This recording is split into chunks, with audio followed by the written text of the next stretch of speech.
대한민국의 조용기 목사님을 소개합니다. 저는 여러분과 함께 부여하신 하나님이라는 제목으로 은혜를 나누고자 합니다. 얼마 전에 어떠한 분이 제게 신앙 상담을 왔습니다.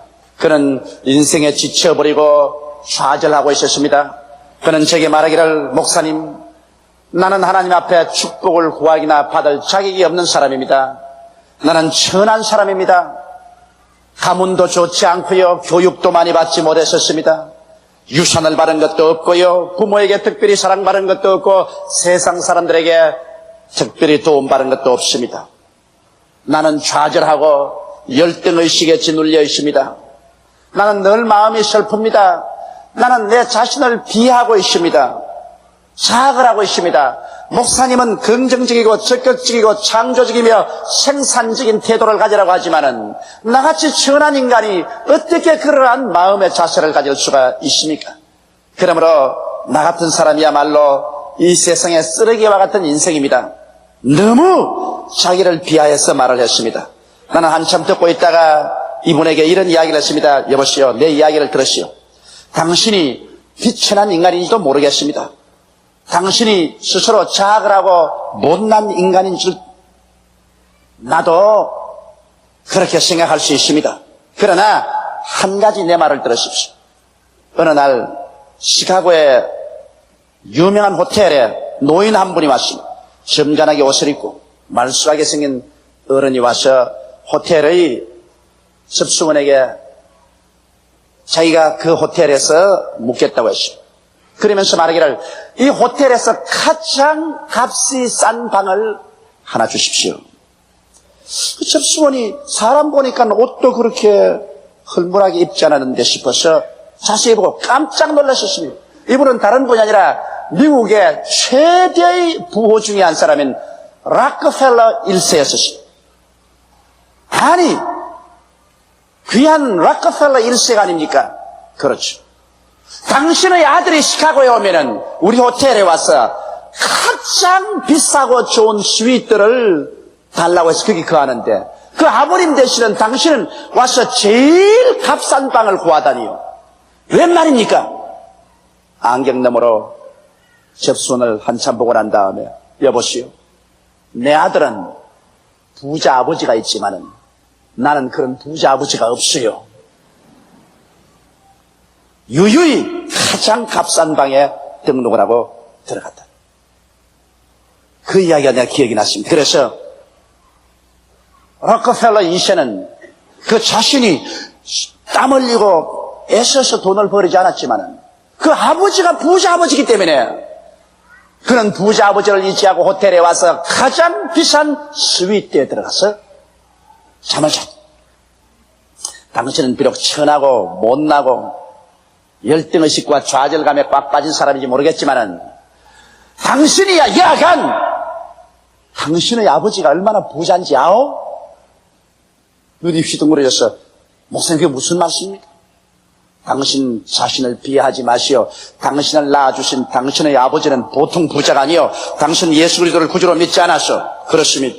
그러면 당신의 아버지는 천지와 만물을 지으신 하나님 아버지요, 하나님 아버지가 부자니 아들이 부자 덕을 좀 보여야 될 건 아니요, 왜 아버지를 보지 않냐고 당신 자신 못나고 약하고 비천한 존재만 바라보고 있어. 세상에 락커펠러 2세도 자기 아버지 부자인 걸 알기 때문에 호텔에서 최고의 스위트에 들어갈 줄 아는데, 당신은 어떻게 천지를 지으신 가장 부자 아버지를 모시고 있으면서 아버지는 보지 않냐고 자기 자신 가난하고 헐벗고 교육받지 못하고 못났다고만 탄식하고 있습니까? 아유, 못난 이같이.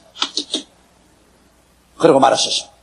그러고 난 다음에 제가 이 성경 구절을 준 것입니다. 우리는 하나님께로부터 나서 예수 그리스도 안에 있고, 예수는 하나님께로서 나서 우리에게 지혜와 이로움과 거룩함과 후속함이 되었으니 자랑하는 자는 주 안에서 자랑하라. 하나님께서 우리에게 가장 큰 선물을 주셔서 우리를 하여금 열등의식과 좌절감에 빠져서 살지 않도록 만들어주신 것입니다. 어떻게 해서 그렇게 했었을까요? 첫째로 성경에 보면 하나님께서 예수님을 보내주시사 예수님이 우리의 지혜가 되었다고 성경은 말하고 있는 것입니다. 여러분 잠언서 3장 18절에 보면 지혜는 그 얻은 자에게 생명나무라 지혜를 가진 자는 복되도라고 말하셨으며 잠언서 4장 6절에는 지혜를 버리지 말라 그가 너를 보호하리라 그를 사랑하라 그가 너를 지키리라 지혜가 제일이니 지혜를 얻어라 무릇 너희 얻은 것을 가져 명철을 얻을지어다. 또 잠언서 8장 11절에는 대저 지혜는 진주보다 나으므로 무릇 원하는 것을 이에 비교할 수 없음이라고 말하고 있는 것입니다. 이 성경 구절을 통해서 보게 될 때 이 세상 부귀 영화 공명 어떠한 것보다도 지혜가 가장 값진 것이라는 것을 말하고 있는 것입니다. 왜냐하면 지혜는 문제를 해결하고 생명과 평안과 발전과 축복을 가져올 수 있는 기량이요 능력이기 때문인 것입니다. 그렇기 때문에 오늘날 우리의 환경에 아무리 어순순하고 찬바람이 불고 경제가 불황이고 생활이 어렵다고 하더라도 여러분과 내가 지혜만 가지고 있으면 이러한 모든 환경을 오히려 창조적으로 대처해서 유익되고 승리롭게 만들어갈 수가 있는 것입니다. 지식이란 대학에 가서 공부해서 얻을 수가 있는 것이지만 지혜는 학교에서 학위를 받음으로 얻을 수 있는 것은 아닙니다. 지식을 아무리 많이 가져도 지혜가 없는 사람은 지식을 사용할 줄 몰라서 사장시켜버리는 것입니다. 아무리 대패와 끌과 방망이가 있어도 망치가 있어도 대패질을 할 수 있고 목공을 할 수 있는 지혜가 없는 사람은 그것이 소용이 없습니다. 지혜는 여러분 하나님이 주시는 것입니다. 지혜 있는 사람은 머리가 되고 꼴이 되지 않고 위에 있고 아래 내려가지 않습니다. 지혜 있는 사람은 세상의 생존 경쟁에서 이깁니다. 그런데 누가 지혜를 얻을 수가 있는 것입니다. 여기 성경에 하나님께서 말씀하기를 예수님은 바로 지혜의 근본이신데 하나님께서 예수를 우리에게 보내셔서 우리의 지혜가 되게 했다고 말씀하고 있는 것입니다. 그러므로 여러분께서 우리 구주 나사렛 예수를 믿었다는 것은 내가 구원받아 천당만 가기 위한 길이 아니라 예수님은 바로 여러분과 나에게 지혜가 되어 주신 것입니다. 그러므로 이 세상에 그 무슨 부귀 영화 공명으로도 바꿀 수 없는 가장 큰 축복을 하나님께서 여러분과 나에게 허락해 주었는데 이것을 누리지 못한다면 어리석기 짝이었게 되고 말 것인 것입니다. 성경 야고보서 1장 5절에도 너희 중에 누구든지 지혜가 부족하거든 모든 사람에게 후히 주시고 꾸짖지 아니하시는 하나님께 구하라 그리하면 주시리라고 하셨으니 우리가 하나님께 구해서 그리스도를 의지하여 지혜를 가지고 살았다면 이 세상에서 어느 곳에 가나 생명을 얻되 넘치게 얻을 수 있는 길을 발견했을 것입니다. 요사이 특별히 암 환자가 많아요. 폐암 환자, 간암 환자가 어떻게 그렇게 많은지 모르겠어요. 대개 내가 폐암 환자를 물어보면 지혜 없이 줄담배를 피워가지고서 그 폐 속에 꿀뚝을 만들어 놓았다가 폐암에 걸립니다. 지혜 없는 자입니다. 대개 간암이 걸려 죽어가는 사람을 보면 말수를 마셔가지고서 위장과 간을 박살을 내놓았어. 그러고 난 다음에 이제 기도받으러 오는 지혜 없는 사람이 됐어요. 여러분 우리가 조그마한 우리의 생활에도 지혜 없이 행함으로 말미암아 자기 생명을 파멸에 이끌어들이는 사람이 많습니다. 마귀가 아무리 올무를 놓고 우리 환경을 어수선하게 만들다 하더라도 그리스도를 의지하고 하나님께 지혜를 구해서 지혜롭게 사는 사람은 이 마귀의 올무를 다 피해서 성공적인 인생을 살아갈 수가 있는 것입니다. 여러분 이 성경은 바로 지혜의 셈인 것입니다. 우리가 예수 그리스도를 의지하고 이 성경을 열심히 읽고 묵상하고 말씀을 들으면 여러분과 나는 지혜로운 사람이 되고 그러므로 이 인생의 생존 경쟁에서 어느 곳에 가나 머리가 되고 꼴이 되지 않고 위에 있고 아래 내려가지 않고 남에게 구워줄 자도 꾸지 않는 인생을 살아갈 수가 있습니다. 지혜가 제일입니다. 그러므로 여러분과 나는 인생을 살면서 절망적인 존재라고 생각하지 마십시오. 하나님께서는 능히 여러분의 운명을 해결하고 살아갈 수 있는 지혜를 여러분에게 주었습니다. 이러므로 여러분 지혜 있는 사람들인 것입니다. 지식은 없을는지 모르겠습니다. 학력은 없을는지 모르겠습니다. 박사학위는 못 받았을는지 모르겠습니다. 그러나 여러분은 여러분의 문제를 해결하고 운명과 환경을 변화시키며 평안과 행복과 축복을 가져오는 위대한 능력을 발휘할 수 있는 지혜를 가지고 있습니다. 지혜로운 사람인 것입니다. 주를 앙망하는 사람은 지혜 있는 사람인 것입니다. 그러므로 하나님께서 이와 같이 이 세상에서 돈으로 이루 계산할 수 없는 여러분의 운명과 환경을 변화시키시는 위대한 도구인 지혜인 예수 그리스도를 우리에게 주신 것을 알고 감사하고 스스로 늘 예수께 기도하고 의지하면 여러분은 지혜로 꽉 들어찬 사람이 되어 지혜롭게 생각하고 지혜롭게 말하고 지혜롭게 결정하고 지혜롭게 판단하고 지혜롭게 행동함으로 말미암아 여러분의 생활은 젖과 꿀이 흐르는 삶을 살아갈 수가 있게 되는 것입니다. 이것이 얼마나 큰 축복인 것입니까? 이 보화를 모르고 교회 왔다 갔다 한다면 이 사람은 어리석은 사람이 되고 말 것입니다. 둘째로 여기 성경에는 예수 믿는 우리의 의로우심이 되었다고 말하고 있는 것입니다. 의는 죄가 전혀 없는 상태를 말합니다. 성경 고린도후서 5장 21절에 보면 하나님이 죄를 알지도 못하신 자로 우리를 대신하여 죄를 삼으신 것은 우리로 하여금 저희 안에서 하나님의 의가 되게 하려 하심이라고 말한 것입니다. 여기에서 예수께서 우리의 죄를 짊어졌다고만 말하지 않고 예수께서 우리를 위하여 죄가 되어버렸다고 말한 것입니다.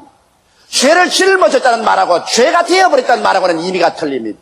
얼마나 철저하게 예수께서 아담으로부터 마지막 인류의 한 사람 한 사람의 죄를 짊어졌던지 예수 자신이 죄가 되어버리고 말한 것입니다. 그렇기 때문에 그리스도가 십자가에 올라갔을 때 하나님께서 무자비하게 그리스도를 심판하신 이유는 예수께서 죄가 되어버리기 때문인 것입니다. 하나님이여 하나님이여 어찌하여 나를 버리시나이까 처절하게 부르짖을 정도로 주께서 심판을 당한 것입니다. 그래서 그 결과 이 성경 말씀에는 우리로 하여금 그리스도 안에서 하나님의 의가 되게 하려 하심을 했습니다. 여러분이 어느 정도 의롭습니까? 하나님처럼 의롭다는 것입니다.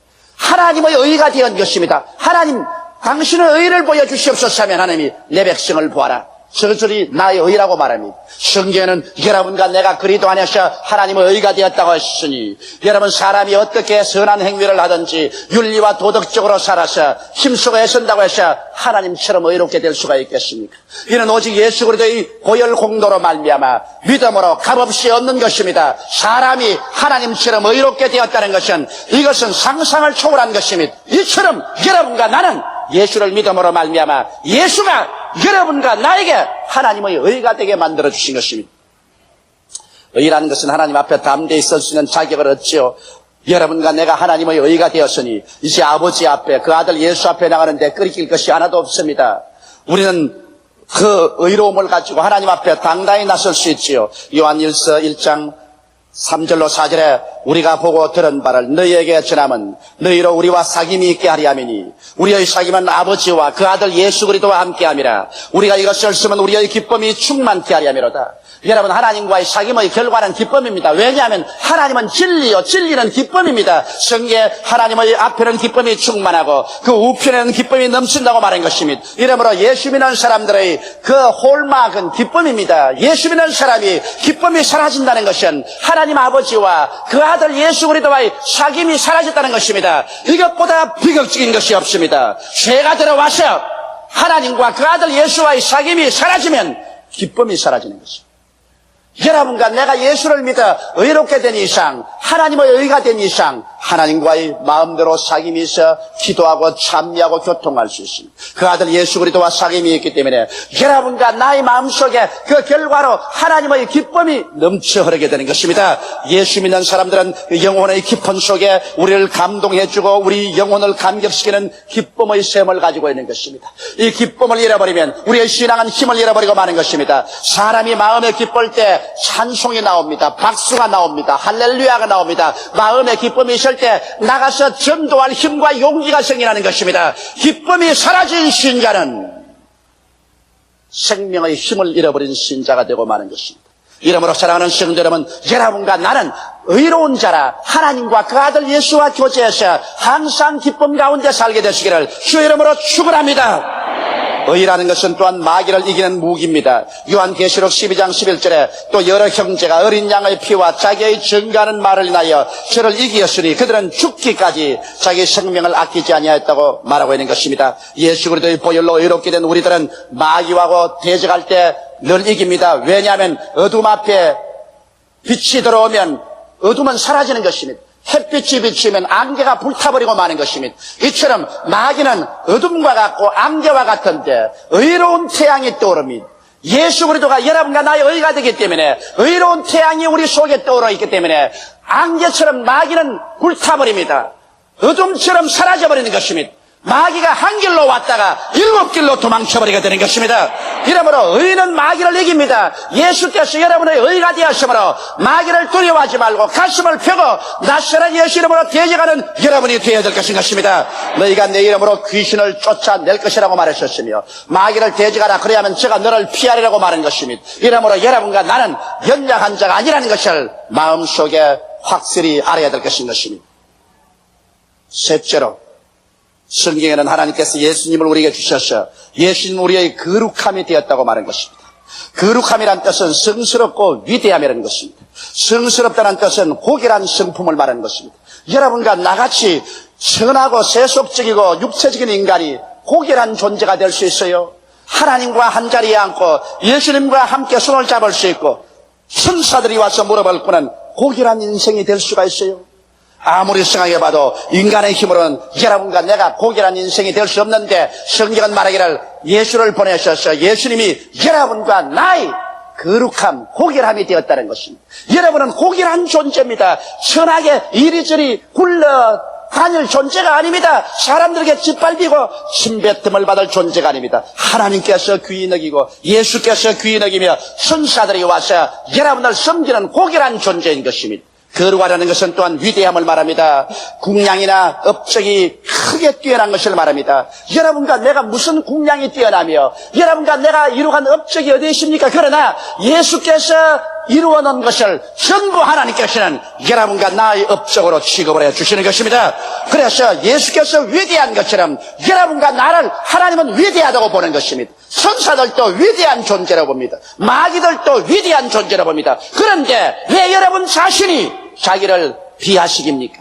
열등의식과 좌절감에 처해 있는 것입니까? 온 세상이 다 나를 몰라주어도 하나님께서는 여러분과 나를 그리스도 안에서 위대한 존재로 만들어 놓은 것입니다. 예수님은 여러분과 나에게 고결함이 되었고 위대함이 되셨습니다. 예수가 우리하고 같이 있는 이상 여러분과 나는 위대한 인간이라는 것을 알게 되시기를 주의 이름으로 축원합니다.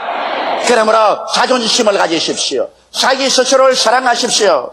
자기를 존경하는 사람이 남도 존경하게 되고 자기를 사랑하는 사람이 남도 사랑하게 되는 것입니다. 여러분과 나는 그러므로 이 세상의 쓰레기같이 굴러다니며 먼지와 티끌 같은 존재는 아닙니다. 하나님께서 귀하게 여기는 거룩한 자들인 것입니다. 왜? 예수님께서 여러분과 나에게 고결함이 되셨고 위대함이 되신 것입니다. 우리는 모두 다 그러므로 위대하게 생각하고 위대하게 말하고 위대한 사상을 품으며 위대하게 행동할 줄 알아야 되는 것입니다. 이래봬도 여러분과 나는 예수 그리스도를 모신 하나님의 자녀이기 때문인 것입니다. 이러므로 예수를 모신 사람, 예수를 모신 가정, 예수를 모신 나라는 고결한 존재요 위대한 존재인 것입니다. 넷째로 성경은 말하기를 예수님은 우리의 구속함이 되었다고 말한 것입니다. 구속함이란 무슨 의미일까요? 우리가 종으로 팔렸었을 때 누가 와서 대가를 지불하고 값주고 사내주면 우리가 구속함을 받았다는 것입니다. 아담과 하와가 하나님께 범죄해서 하나님께 반역함으로 하나님께서 아담과 하와를 더럽게 여겨서 마귀에게 내어 던져버렸습니다. 마귀가 힘이 세서 우리를 종으로 잡은 것은 아닙니다. 하나님이 우리를 버렸기 때문에 마귀가 버린 것 죽어서 종삼한 것입니다. 그러나 예수께서 오셔서 여러분과 나의 속전이 되어 주셨습니다. 그 몸을 찢고 피를 흘려 그 아담과 하와의 죄악의 대가를 지불하셨습니다. 하나님께 그 죄가를 지불하고 하나님께서 예수 그리스도로 말미암아 여러분과 나를 이제는 마귀의 손에서 빼앗아주는 것입니다. 그러므로 예수님은 여러분과 나의 구속함이 되셨습니다. 무엇에 대한 구속함일까요? 여러분과 나를 죄악 가운데서 값주고 사내어 주셨으니 이제는 죄인이 아니요 의인이요 여러분과 나를 무능과 초함에서 구속해 주어서 성령을 주심으로 말미암아 성령도 우리 연약함을 도와주시기 때문에 우리는 이제 무능하고 추악한 존재가 아닌 것입니다. 예수님은 또한 여러분과 나에게 질병과 연약에서 치료가 된 것입니다. 오늘날 사람들의 마음속에 가장 근원적인 공포는 병들까 싶은 공포인 것입니다. 병들어서 연약해지는 것은 우리에게 참으로 무서운 일인 것입니다. 그러나 예수께서는 여러분과 나에게 질병과 연약에서 건져주는 속전이 또 된 것입니다. 나는 며칠 전에 우리 교회 자매님 한 분이 오셔서 목사님 이 간증은 내가 꼭 해야 되겠습니다. 내가 바쁜데 다른 일을 하고 있는데 자꾸 뒤에서 목사님 이 간증은 꼭 해야 내가 집에 돌아갈 수 있습니다. 그 뭡니까? 이러니까 전번 주일에 내 딸하고 교회에 와서 큰 기적이 일어났었습니다. 우리 딸이 갈비뼈 밑에 악성 종양이 생겼었습니다. 병원에서는 갈비뼈 2대를 꺾어내고 그리고 그 밑에 있는 종양을 수술해야 된다 그럽니다. 결혼도 안 한 처녀로서 갈비뼈 2대를 꺾어내고 종양을 수술해야 되면 내 딸의 장래는 어떻게 됩니까? 우리는 비통한 마음을 가졌어요. 며칠 후에 수술받게 되었는데 우리는 교회 예배당에 왔습니다. 목사님 설교를 듣고 난 다음 병자면 기도를 하고 난 다음 목사님이 갑자기 손을 옆구리에 대면서 이 옆구리 갈비뼈 여기에 혹이 난 사람 오늘 나았다고 말하셨습니다. 나도 그거 분명히 기억합니다. 몇 주일 전의 일이었습니다. 우리 딸이 그것을 듣자 그냥 튕기쳐 일어나서 손을 들고 하나님이여 감사합니다고 고함을 쳤습니다. 그리고 집에 들어가서 하룻밤을 자고 아침에 깨어나 보니 갈비뼈 밑에 있는 그 혹이 갈비뼈 위에 올라타고 있습니다. 갈비뼈 위에 이렇게 만져줘요. 올라왔어. 너무 놀래가지고서 조장들을 부르고 구역장님들을 초청해서 예배를 드리고 또다시 한번 기도를 바라던데 사르파스 바른 것처럼 아주 바람이 확 나더니만 하루 종일 바람이 나더니만 혹이 온데간데 없이 사라져버리고 마는 것입니다. 갈비뼈를 자르지 않아도 좋았습니다. 수술을 받지 않아도 좋게 된 것입니다. 여러분 젊은 아가씨로서 그 갈비뼈를 2대나 자르고 수술을 했다면 그 앞날의 운명이 얼마나 슬픔으로 꽉 들어찼겠습니까? 그러나 하나님께서 같이 하심으로 그를 그 질병에서 건져주신 것입니다. 예수 그리스도는 오늘날 우리의 치료가 되시고 속전이 되셔서 질병에서 우리를 건져주시는 것입니다. 또한 예수 그리스도는 이 성경 말씀 가운데 우리의 저주와 낭패에서 속전이 되어 주신 것입니다. 이 세상에 살면서 여러분 우리는 저주와 낭패를 피하고 살 수는 없습니다. 아담과 하와가 하나님 범죄한 이유로 땅은 가시와 은거키를 내고 우리는 이마에 땀을 흘려야 먹고 산다고 했었습니다.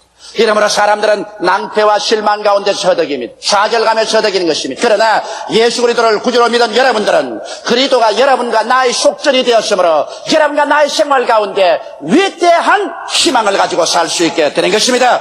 우리는 이제 저주 대신에 아브라함의 축복을 낭패 대신에 성공의 의식을 가지고 살아갈 수가 있는 것입니다. 누가 뭐라고 하는가?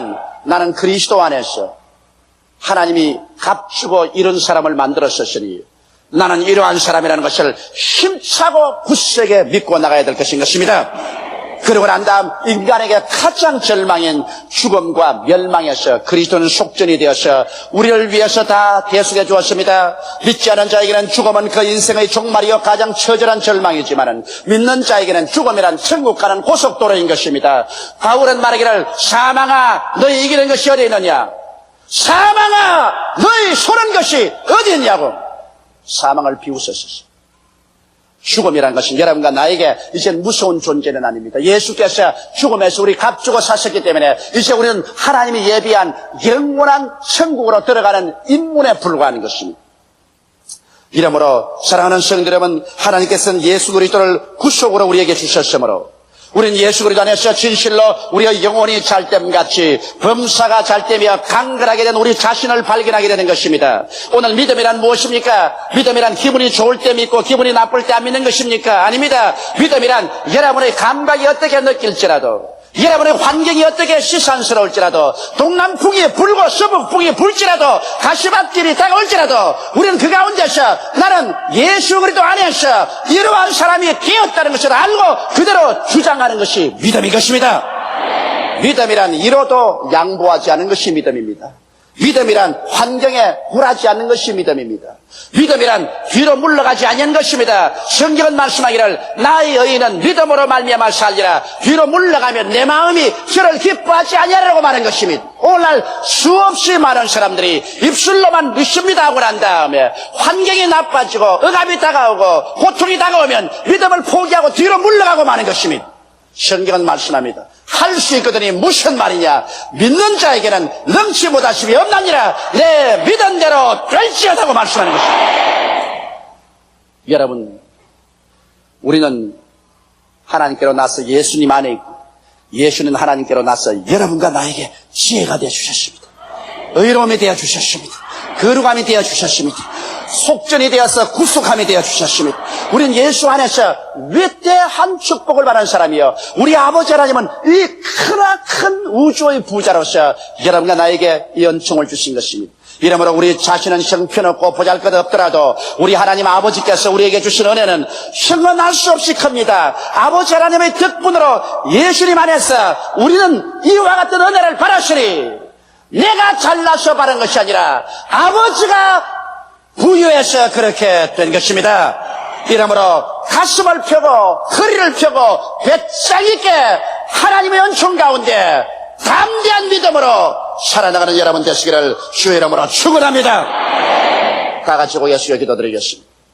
사랑이 많으시고 거룩하신 우리 아버지 하나님, 너무나 많은 사람들이 아버지를 바라보지 아니하고 자기 자신과 자기 환경을 바라보고 열등의식과 좌절감, 자기 비하, 자학 속에서 시들어져 가고 있습니다. 우리는 못나도 우리 아버지가 잘났으니, 우리는 없어도 우리 아버지가 있으니 아버지 의지하고 배짱 있게 함 살아가보는 것입니다. 내 아버지 하나님이 있어요. 예수 안에서 우리 아버지께서는 우리에게 지혜를 주시고 예수를 우리의 의로 삼아주시고 거룩함을 삼아주시고 구속함을 삼아주셔서 온갖 죄악과 무능과 질병과 저주와 죽음에서 건져주셨으니 이 상태 어떻게 잘해줄 수가 있사옵나이까. 믿는 자는 이미 아버지의 안식에 들어간다고 말했으므로 아버지여 한번 배짱 있게 믿어보게 도와주시옵시고 항상 부정적이고 절망적이고 뒤로 물러가는 사람 되지 말고 내 아버지 하나님 믿고 의지하고 담대하게 믿음으로 운명과 환경을 승부하고 나가는 우리들이 되게 도와주옵소서. 예수님 이름 받들어 기도하옵나이다. 아멘. 할렐루야. 아멘. 목사님 감사합니다. 구독과 좋아요는 제작하는 데 힘이 됩니다. 감사합니다.